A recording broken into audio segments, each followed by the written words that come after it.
Hello viewers, welcome to another exciting episode on Nebo TV. My name is Agbaje Onome. For those who haven't subscribed to this wonderful channel, please don't forget to click on the subscription button and notification bell to get updates from Nebo TV. Today we're going to be talking about a woman I love so much, I respect so much, the person of Winnie Mandela, South Africa anti-apartheid activist and politician, and also a second wife to Nelson Mandela, one man that is most remembered for his revolutionary work in South Africa.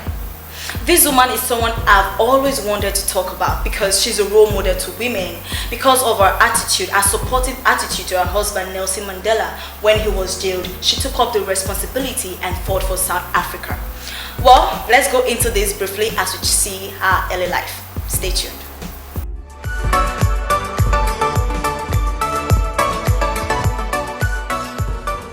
Winnie Mandela was born on the 26th of September 1936 with her birth name as Nomzamo Winifred Zanyiwe in the village of Bongweni, Bazana.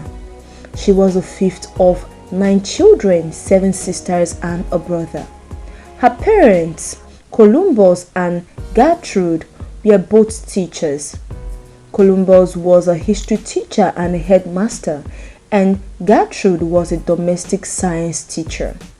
Gertrude died when Winnie was 9 years old, resulting in the breakup of her family. In 1945, when she was only 9 years old, Winnie had her first conscious experience of what the structures and injustice of racism and apartheid meant in South Africa. When she was still young, Winnie recalls seeing a scene in a shop with her father whereby a black man was squatting on his haunches and breaks off pieces of bread to feed his wife while she was breastfeeding their baby. All of a sudden, a white youth, the son of the shop owner, came charging towards them and yelling for making a mess in his store. But she wondered why her father, who is always talking about morals, could do nothing in the situation. She passed her junior certificate standard 8 with distinction and then went on to study at Shawbury, a Methodist mission school at Kwombo. It was there that she matriculated and distinguished herself as a person with exceptional leadership qualities. Due to financial constraints, Winnie's sister Nancy, to whom Winnie was close to, dropped out of school and worked casual jobs to ensure that Winnie's education could continue.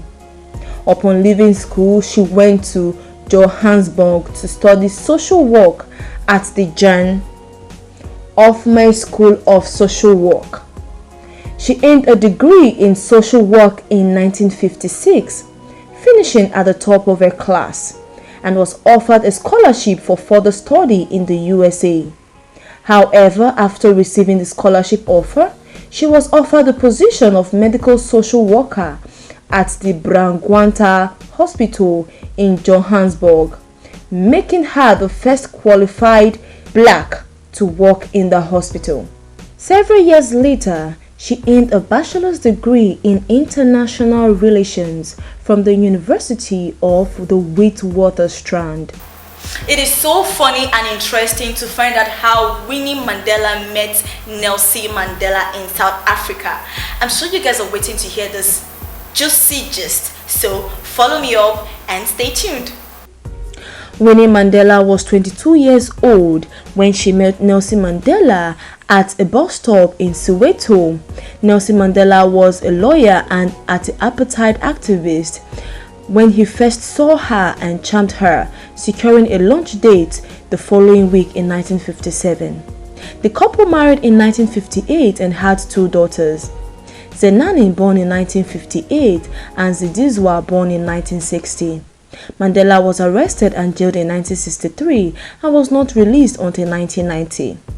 The couple separated in 1992. They finalized their divorce in March 1996 with an unspecified out-of-court settlement. During the divorce hearing, Nelson Mandela rejected Winnie Mandela's assertion that arbitration could salvage the marriage and cited her infidelity as a cause of the divorce. Alright viewers, welcome back from that short juicy news of how Nelson Mandela met with Winnie in South Africa.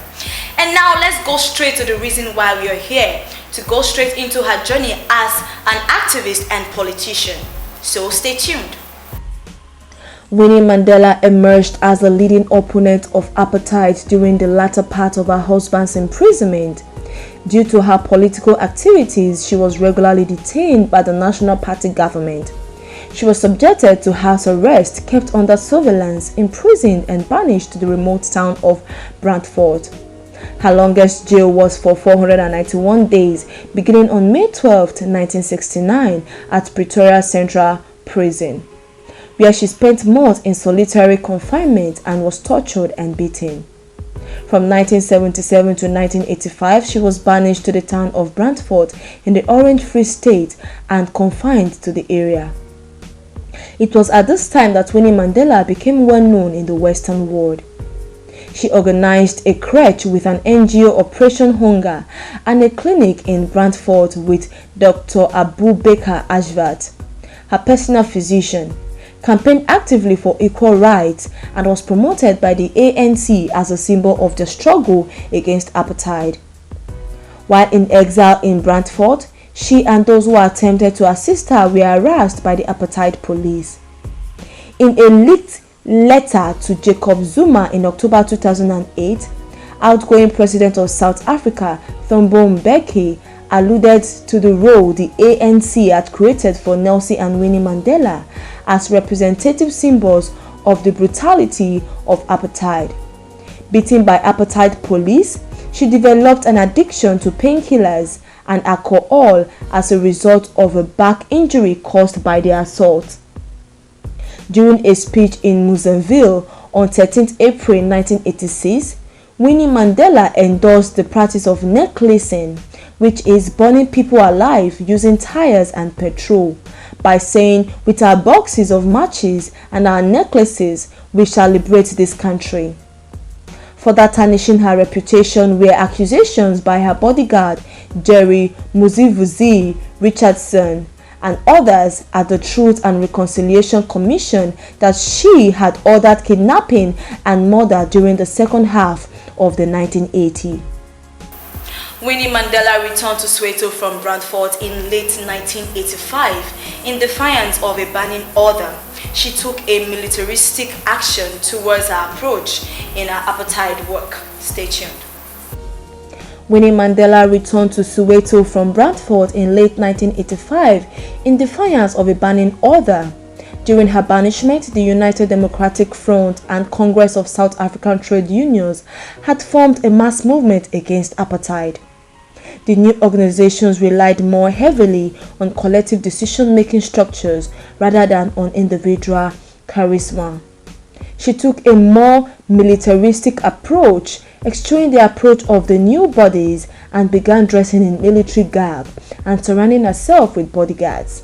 The Mandela United Football Club, living in Winnie Mandela's home, the putative soccer began hearing family disputes, delivering judgments and sentences, and eventually became associated with kidnapping, torture, and murder. She was implicated in at least 15 deaths during this time period. In 1988, Winnie Mandela's home was burned by high school students in Soweto in retaliation for the actions of the Mandela United Football Club. By 1989, after appeals from local residents and after the Seapel kidnapping, the UDF, in disguise of the Mass Democratic Movement, disowned her for violating human rights in the name of the struggle against apartheid.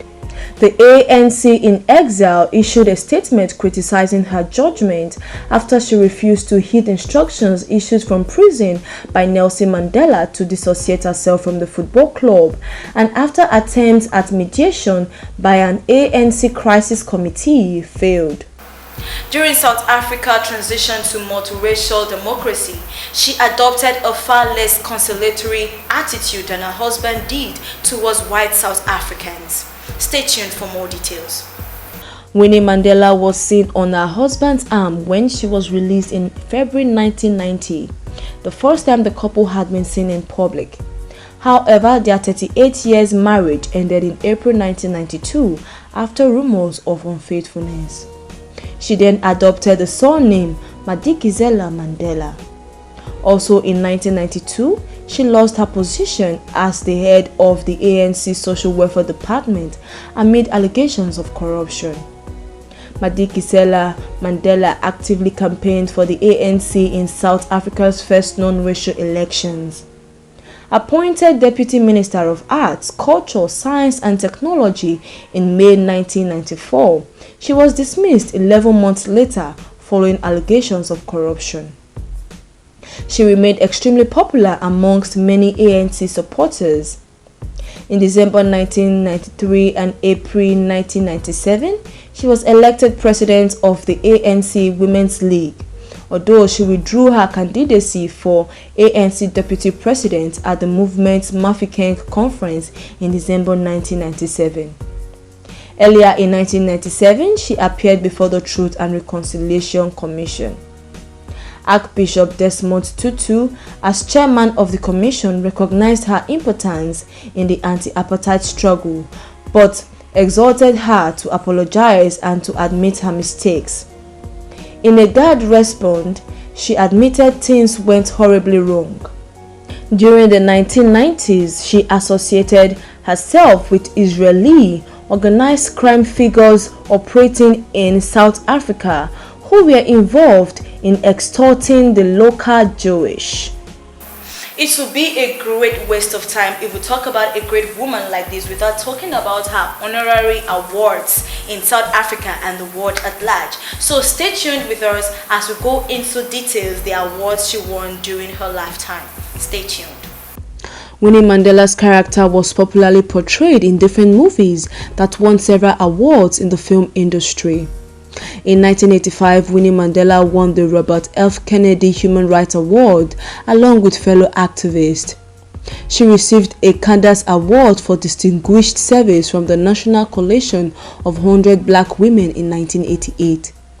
In January 2018, the University Council and University Senate of Makerere University, Kaplan, Uganda, approved the award of an Honorary Doctor of Laws degree to Winnie Mandela, in recognition of her fight against apartheid in South Africa. Losing such a great person as Winnie Mandela in Africa and the world at large is really a heartbroken thing. But the most important thing is the legacy she left behind for others to follow. So briefly, let's go into the death and funeral of Winnie Mandela. Stay tuned. Winnie Madikizela Mandela died at the Netcare Milpark Hospital in Johannesburg on 2nd April 2018 at the age of 81. She suffered from diabetes and undergo several major surgeries. She had been in and out of hospital since the start of the year. Madikizela Mandela was granted a special official funeral by the South African government. After the public service, her body was interred at a cemetery in Four Ways in the north of Johannesburg during a private memorial service.